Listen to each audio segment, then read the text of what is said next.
Hello and welcome to Pathways, where you are invited to join me for a visit with leaders in personal development and cultural evolution. This is your host, Paul O'Brien. Envisioning the way forward for humanity in the face of unprecedented crises, it's no easy task. And today we'll be discussing the contents of a book that demonstrates how the wisdom of indigenous peoples, along with reverence for the divine feminine, combined with the power of psychedelic mind-expanding agents, can help us enact a radical shift in consciousness and heal our world's collective disconnection from spirit. Our guest on today's show is Stephen Gray, editor of the new book, How Psychedelics Can Help Save the World. Visionary and Indigenous Voices Speak Out. Stephen is a teacher and writer on spiritual subjects and sacramental medicines. He has worked extensively with Tibetan Buddhism, the Native American Church, and with entheogenic medicines. He is also a conference and workshop organizer, leader, and speaker. And he's one of the organizers of a favorite conference of mine, the annual Spirit Plant Medicine Conference in Vancouver, BC. Well, hello, Stephen, and welcome back to the Pathway Show. Yeah, thanks, Paulo. Hey, let's start by asking about the title of the book or the subtitle of our book. Saving our world seems to be a major theme throughout. Can you give us the context for that point of view? Yeah, how long do I have? Like 3 hours, maybe? Um, okay, uncharacteristically, I'll try to squeeze it into 28 words or less, sort of.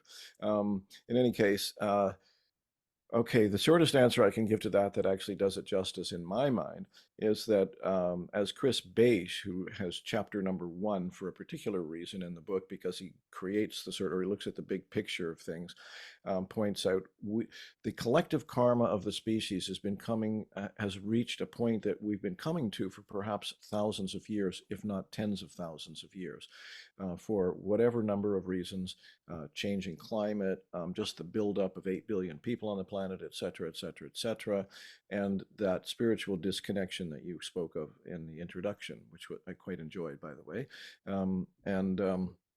And so we have, for whatever reason, we have to acknowledge that we have reached a nexus point, a crisis point on the planet. And a good part of it, quite possibly not all of it, but a significant part of it, which we may have some control over, is this spiritual disconnection, so to speak. And that's why it's difficult to talk about this in 29 words or less, so to speak, right? Is because what is that spiritual disconnection? I'll give a really oversimplified answer for the moment, and that is that we in the so-called dominant cultures, the quote-unquote West, as it were, have been educated and trained and conditioned for hundreds of years, if not actually probably a couple thousand years at least, I would think, but especially in the latest few hundred years, to see ourselves as separate from everything, separate from nature, and having been granted, as the Christian teachings say, granted dominion over it all, to, in a sense, do as we will. But ultimately, the real issue is this disconnection. It's really hard, if one hasn't heard the term or hasn't thought about it, it's hard to come to terms with what it is. But I think this is where the psychedelics come in, because people often report that when they take a psychedelic in the right kinds of circumstances, proper set and setting and all those sorts of things, they make a connection to the spirit and to nature in a way that they go, oh yes, we actually are connected. We are embedded in this web, this interwoven web, and we are. Once you start making that kind of connection, you're much less likely to be able to disconnect from it and behave as if you can do anything you want on this planet. Chew it up, use it up, throw it away, kind of idea.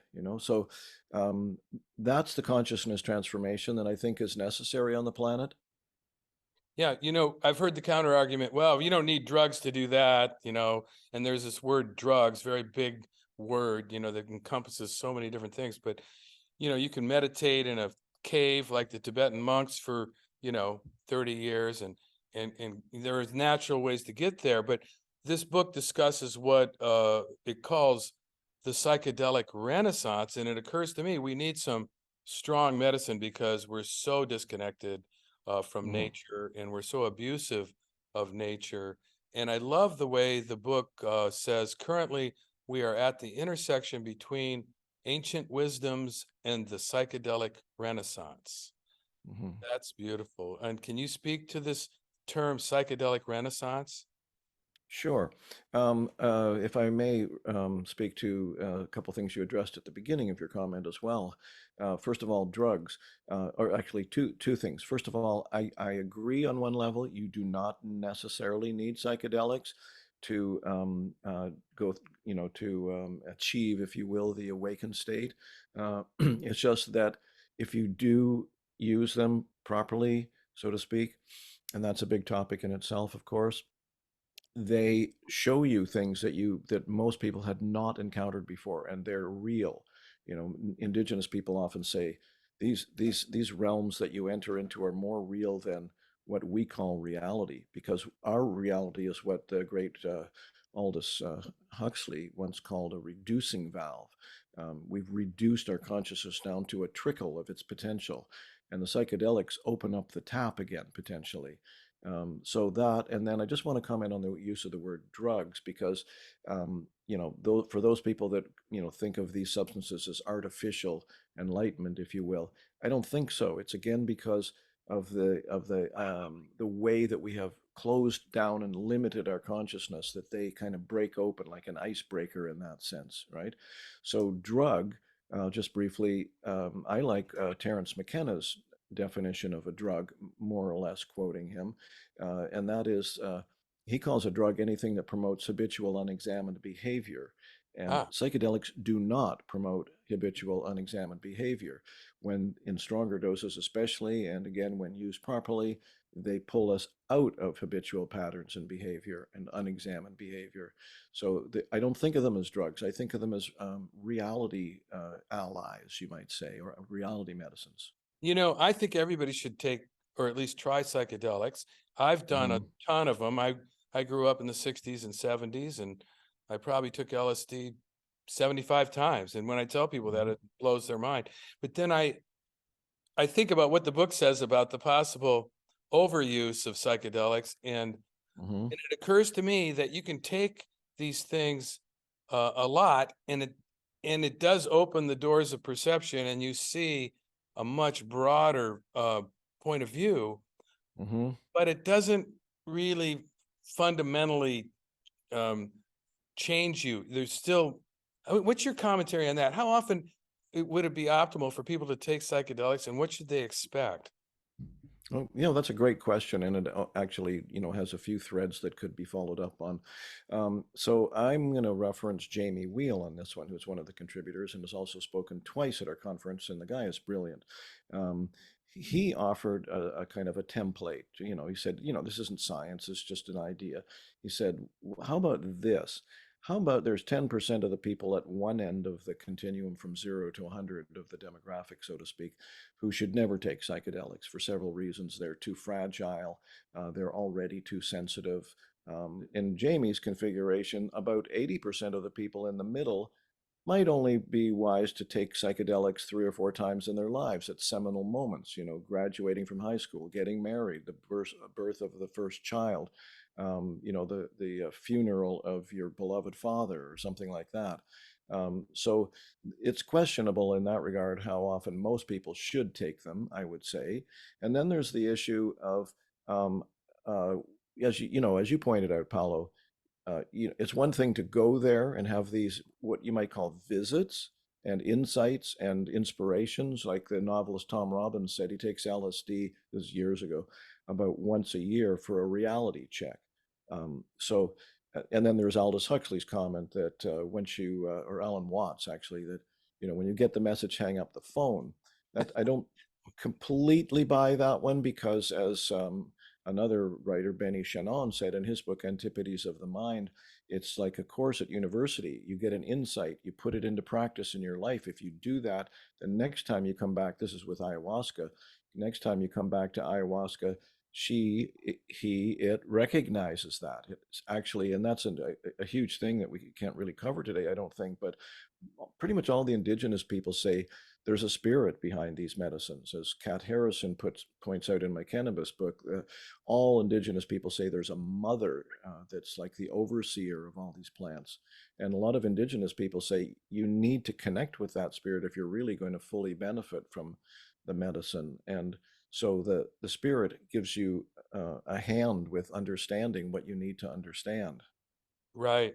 So let's talk about the medicines. They're called, there's some called the great medicines in chapter 2 of the book. Um, Hmm. and what are they? And what's the difference between them?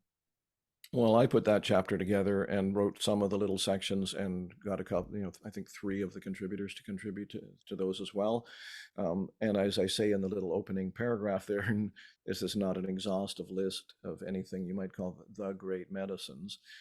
They're just the ones that are most well known and most likely, as I say in there, to be implicated in the future of our work together of healing and awakening on this planet. So uh, ayahuasca, obviously, the combination of 2 jungle plants that have been discovered independently in far-flung areas, regions of the Amazon, and is very well known, is working its way around the world these days. And then there's peyote, which is a whole different situation. It's a beautiful medicine, as you mentioned in your intro. I spent about 12 years working with the Native American church in their peyote ceremonies, their peyote prayer ceremonies, and I love that medicine. It's really pure. It's really true. It's a heart medicine. It's a reality medicine. It's for those people. It's mostly not about visions, etc., about out of body experiences. It's about embodying in the heart and seeing things as they truly are and healing what needs to be healed. And also peyote is something I think people need to be extremely respectful of, a way of in a way that is perhaps more so than some of these other medicines, because it's endangered, and it is in my view the Native Americans they need it really badly, so to speak, for a number of reasons, and they often don't have enough of it.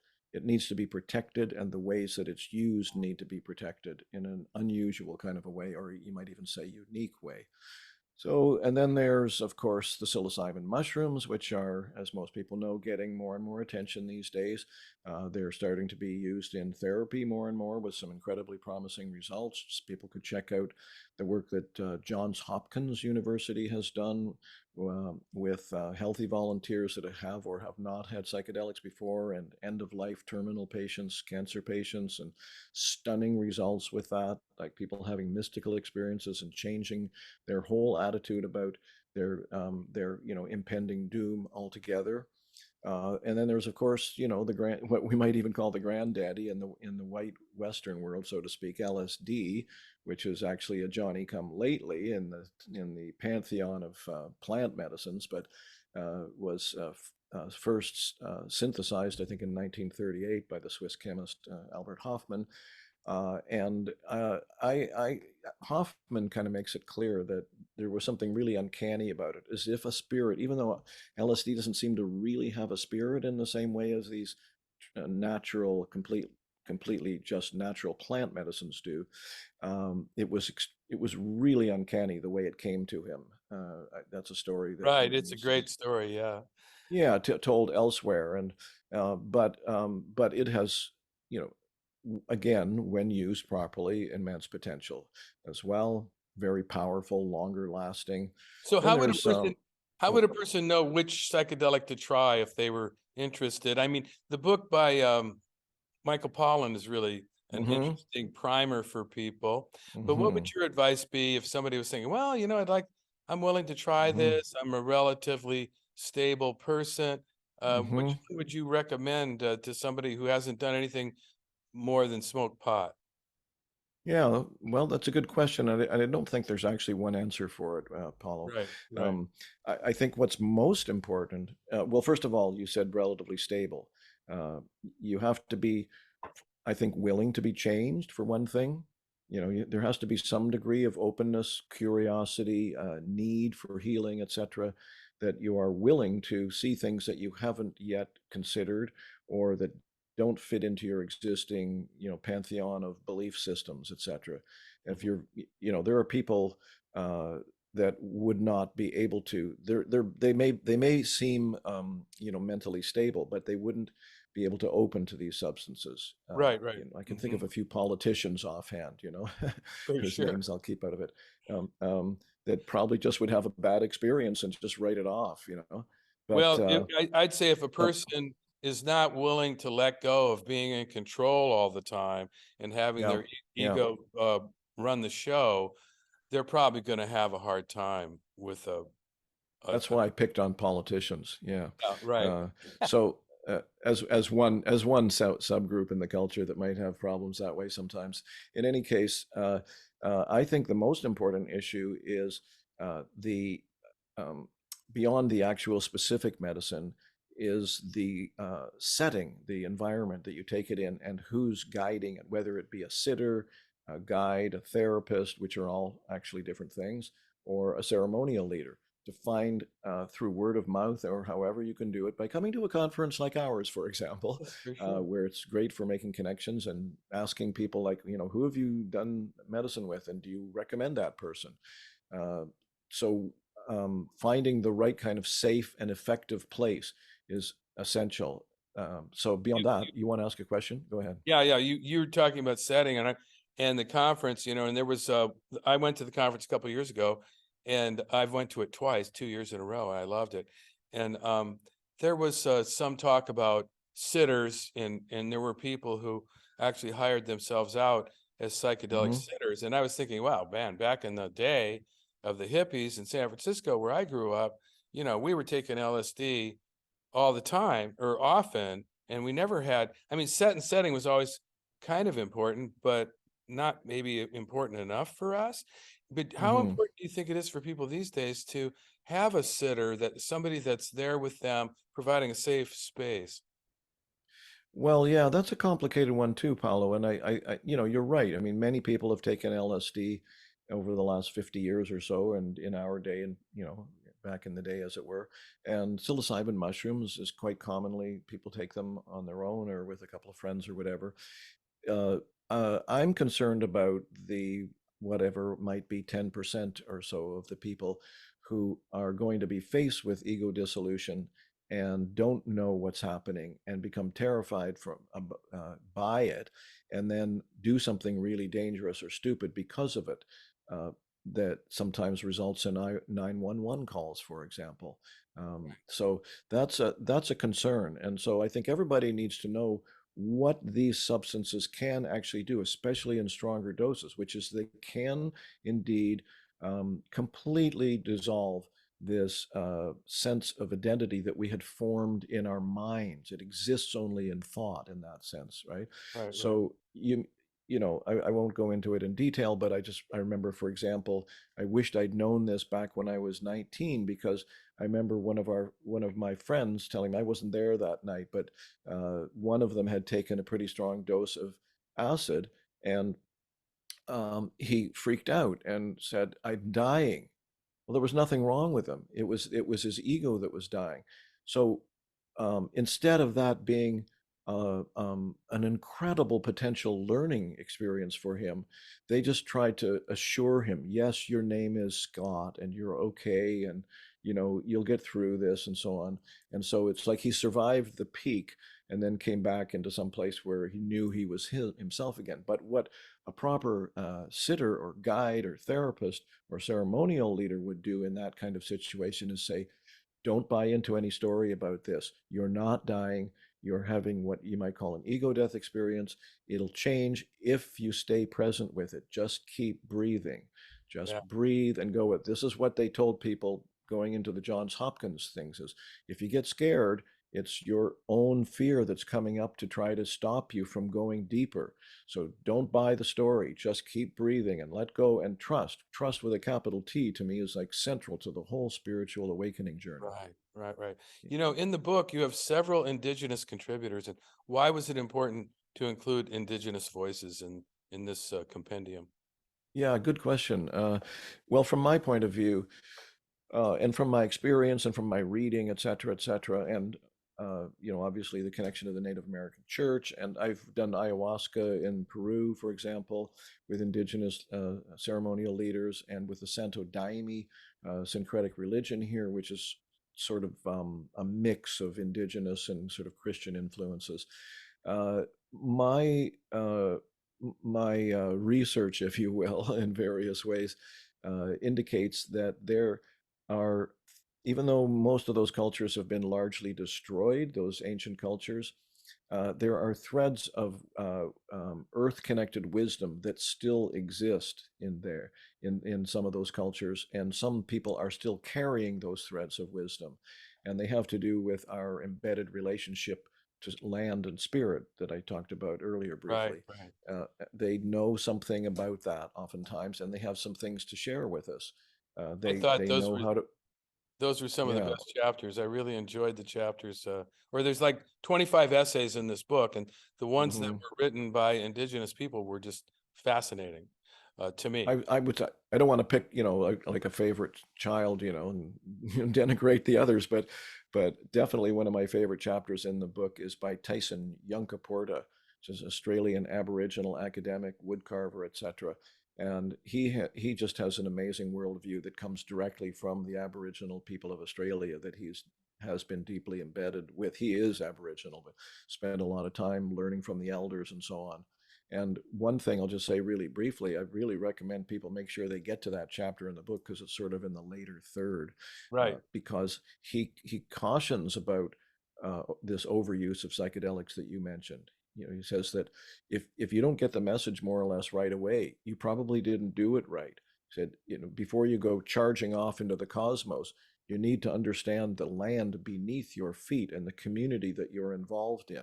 Otherwise, you don't get handed any responsibility, and responsibility for what we do with these is key to the book. Well, that brings up the question of, to what extent can psychedelics be combined with other spiritual practices, like perhaps yoga or meditation, ways to kind of ground the insights or the wisdom that wants to come through. Well, I think if you can ski on acid, as a lot of these people are doing, then you definitely can do yoga or meditate. Um, uh, but that's a little bit of a tricky, difficult thing to answer in a simple way. I think in terms of actually doing the practices while you're under the influence, I can't say for a fact, but I suspect that dosage might be pretty important there. You don't want to be completely overblown, because with a really strong dose, you probably just want to close your eyes and either sit up straight or lie down, and let yourself go with it. But in somewhat moderate doses, which is what the LSD skiers do, they keep it. I don't know what the actual dosage is, but it's a functional dose. It's not like the hill suddenly melts or something like that in front of you. It's actually a performance enhancer at that point for those people, because it gives them more focus. So in minor doses, you might say, could be more than microdosing, but I wouldn't say, full on what Terence McKenna called heroic or committed doses would probably not be appropriate for, say I'm thinking of a Buddhist practice like the Vajrayana practices, where you're reading text and that sort of thing. The lines might start to blur. And Right, I've right. seen that in the Santo Daime thing, where they give you, if if you haven't memorized the songs, which most of the less experienced people like myself had not memorized all the songs, they give you a booklet, and I've been in those meetings where I'm reading the words, and colors and circles and moving shapes are moving all over the page. So I there's a bit of an issue there. But the other thing is that that they potentially the psychedelics can potentially show you deep places that you haven't actually been able to get to on your regular practices, and then become a sort of like a lead post for you, a guidepost, like, oh, springboard. this is the state that I can keep working toward, because that's the ultimate practice anyway, is the moment by moment practice. You take a psychedelic, maybe, I don't know, once a month, once every 2 months, once twice a year, whatever. It's only, we're talking 4, 5, 6, maybe 10, 12 hours at the most. That's a tiny, tiny proportion or portion of your waking life, right? Right. The rest of the time, you need to practice watching the mind and seeing how you fool yourself with sabotaging thoughts of one kind or another, Right. neutral, non-judgmental, or recognition, and let them go. Be in your body, embodiment, breathing, etc. And for that, I think cannabis should get a strong shout out as an important medicine for helping people become embodied and connect to their earthliness, if you will, if they use it properly and don't just sit on the couch eating pizza, drinking beer, and watching shows. I really appreciate your work on cannabis too. I know you wrote another book that's all about it, and I've actually sat in on some ceremonies that you led that leveraged cannabis. It's really a different point of view than the normal hedonistic, dopamine-seeking way that most people use cannabis. Well, we're just about Yeah. running out of time, and if I just want to say that if there's any one connecting narrative thread that stands out from others in this book, it might be understanding that individually and collectively, we Homo sapiens, for all our stunning ignorance and missteps, are capable of remarkable and perhaps ultimately near limitless vision and manifestation. And that's a quote from the book. And if you have any last words, Stephen, I'd really appreciate it. But we've pretty much run out of time. Right. Yeah, it flew by, that's for sure. I'm not sure, but okay, I'll just say this. The psychedelics are, as you said at the very beginning, Paolo, strong medicine for an advanced state of crisis, illness, so to speak. They're not for everybody, and they're not a be-all and an end-all in themselves. It's not about having the experiences per se.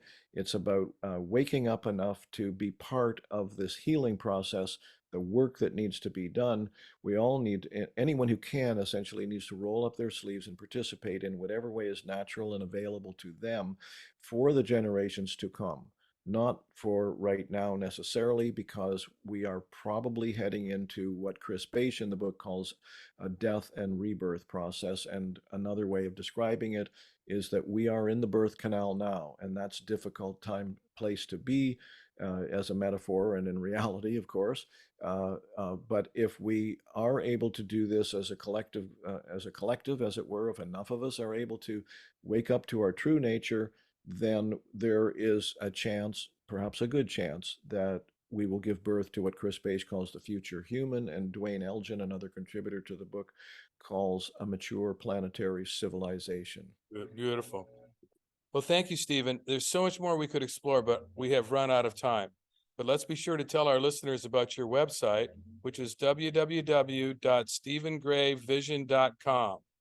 For those of you who may have tuned into Pathways late, this is your host, Paul O'Brien, author of Intuitive Intelligence, a book that shares the theme of Pathways, which is personal and cultural evolution. Now, don't worry, you can play or share this interview whenever you want via the internet or as a free podcast, and I'll tell you how in a minute. Today, we've been visiting with Stephen Gray, author of How Psychedelics Can Help Save the World. I should say, editor of How Psychedelics Can Save the World, Visionary and Indigenous Voices Speak Out.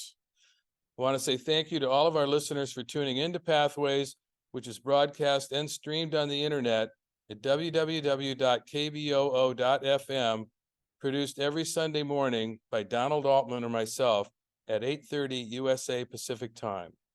And even better, podcasts of today's show, which you can listen to and forward to others, are available for free at divination.com. That's spelled DIVI nation.com, as well as via iTunes, my YouTube channel, and other free podcast servers.